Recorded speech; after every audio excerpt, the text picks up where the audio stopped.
नमस्कार, मैं हूं हेमेंद्र शर्मा और आप देख रहे हैं एमपी राउंड अप।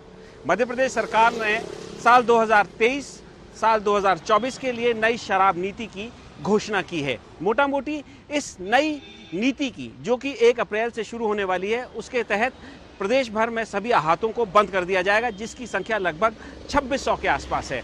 इसके अलावा शॉप बार्स यानी कि शराब की दुकानों के साथ जो पीने की व्यवस्था थी उसको भी बंद कर दिया जाएगा। और एजुकेशनल इंस्टीट्यूशन से शराब की दुकानों की दूरी अब 50 मीटर से बढ़ाकर 100 मीटर तक कर दी गई है। आपको बता दें कि पिछले 1 साल से, लगभग 1 साल से प्रदेश की पूर्व मुख्यमंत्री उमा भारती शराबबंदी को लेकर माहौल बना रही थी। उन्होंने इस नई नीति को क्रांतिकारी और ऐतिहासिक भी कहा है, लेकिन सवाल ये है कि जो लोग शराब पीते हैं, क्या नई शराब नीति आने के बाद वो शराब छोड़ने के लिए प्रेरित होंगे?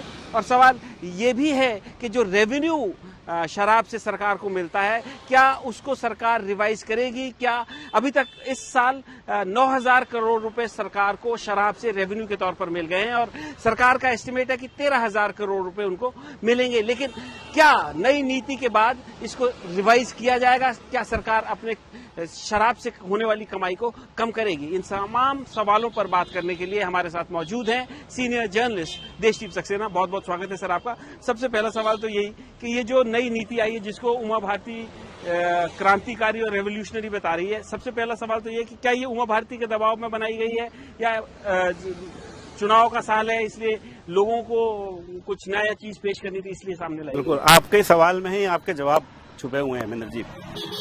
हम सब जानते हैं ये मध्य प्रदेश में चुनाव का साल है, तो सरकार ने ऐसी कोशिश करी है कि एक तीर से 2 निशाने सरकार मारे। उमा भारती जी खुश हो गई, आपने बताया कि उन्होंने वाहवाही करी है शराब नीति की, क्रांतिकारी कहा है। दूसरी तरफ सरकार ने ये कोशिश करी है कि जनता में एक पॉलिटिकल तो नहीं, एक पॉजिटिव मैसेज सरकार कोशिश कर रही है कि देखिए हम आपके हितैषी हैं और हमने शराब पे अंकुश लगाने की कोशिश करी है। जो शराब की दुकानों के बगल में अहाते होते हैं जहां लोग शराब बैठ के पीते हैं, जो मेरी जानकारी के अनुसार जो आबकारी विभाग और जो शराब के ठेकेदारों से मेरी बात हुई तो उनके अनुसार 8 से 10 लाख लोग रोज यहाँ बैठ के शराब पीते हैं। तो मैं इसे नई बोतल में पुरानी शराब तो नहीं बोलूंगा, लेकिन हाँ, इसमें एक तीर से 2 निशाने सरकार ने मारने की कोशिश करी है। चुनाव के साल में उमा भारती जी खुश हो जाएं और उमा भारती जी के जरिए सरकार को ये डर था कि बहुत बड़ा एक जो लोधी वोट बैंक है वो उनको लग रहा था कि वो नाराज हो जाएगा अगर उमा जी नाराज होंगी। तो एक इन्होंने ये पक्ष कवर करने की कोशिश करी और दूसरा जनता में एक मैसेज पहुंचाने की कोशिश करी है कि हम आपके हितैषी हैं। जैसे आपने बताया कि 8 से 10 लाख लोग हर रोज जो है इन हाथों में बैठ के शराब पीते थे, तो अगला सवाल मेरा आपसे है कि अब इनका क्या होगा? बिल्कुल, क्या ये लोग अब शराब पीना छोड़ देंगे या सड़कों पे आके शराब पियेंगे? इस बात की चिंता 3 लोगों को बहुत है। एक तो पुलिस को, जो कि ऑलरेडी बहुत ओवरबर्डन है, हम देख रहे हैं मध्य प्रदेश में। दूसरा आबकारी विभाग के लोगों को और तीसरा सबसे बड़ा शराब के ठेकेदारों को। अब ऐसा लगता है, इन लोगों से बात करने के बाद ऐसा लगता है कि अब होगा यूं कि जो ये 8 से 10 लाख लोग अहातों में बैठ के शराब पीते थे, अहाते वो हैं जो कि शराब की दुकान के बगल में एक बड़ा सा हॉल रहता है, कमरा रहता है, छत रहता है, पीने की व्यवस्था है। और ये व्यवस्था पिछले 25 साल से चल रही थी। मेरी जानकारी के अनुसार 1999 में ये व्यवस्था पहली बार शुरू हुई थी। उस समय ये लाई इसलिए गई थी कि जो लोग सड़कों पे शराब पीते उनको बैठने की व्यवस्था हो, कम से कम बैठ के पिए। एक बात।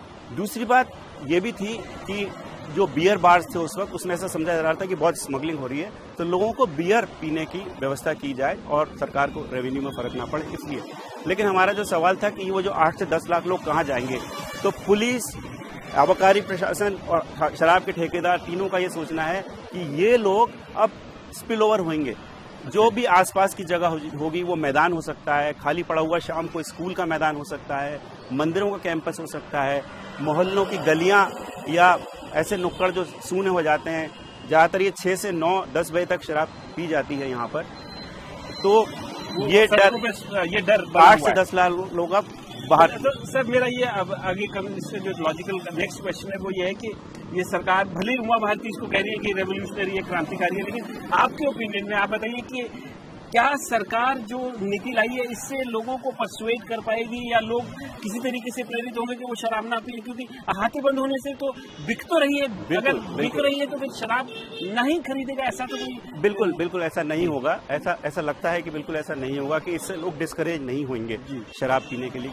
वो ये उसके लिए एक सोशल अवेयरनेस कैंपेन की जरूरत है। और सरकार का कहना है, वो अभी तो जो खबरें आई हैं कि वो कुछ एक बजट प्रोविजन भी करेगी जिससे लोगों में प्रचार प्रसार किया जा सके।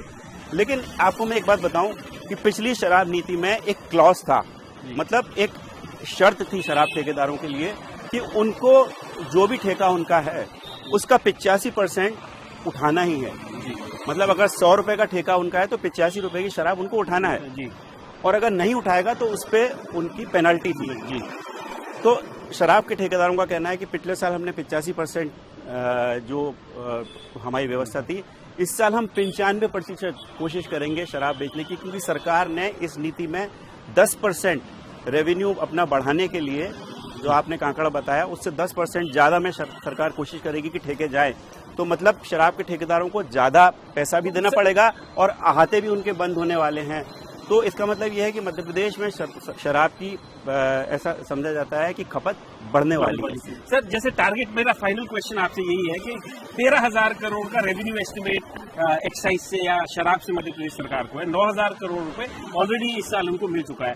तो अगर शराब पीने से लोगों को डिसुएड करना है, उनको प्रेरित करना है कि वो ना पिए, इस तरह का सोशल अवेयरनेस लाना है, तो अपना रेवेन्यू आपको कम करना पड़ेगा। बिल्कुल। अभी तो आपने जैसा बताया कि रेवेन्यू टारगेट्स इंक्रीज करेंगे और शराब ठेकेदारों को 85% के बजाय 95% करेंगे। तो सरकार को क्या लगता है, ये दोगली इस तरह की पॉलिसी सामने आई है? सरकार नहीं करेगी 95%, लेकिन शराब ठेकेदारों का सोचना है कि हम 95% खपत, मतलब शराब को लेंगे और बाजार में बेचने की कोशिश करेंगे।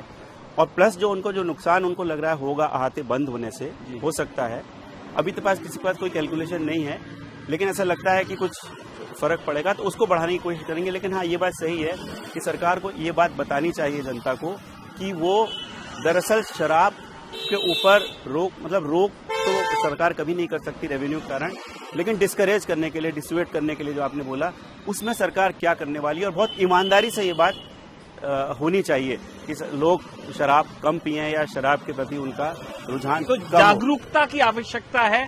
सरकार जागरूकता फैलाएगी, उसके लिए कोई बजटरी प्रोविजन किया जाएगा, लेकिन ये भविष्य में होगा।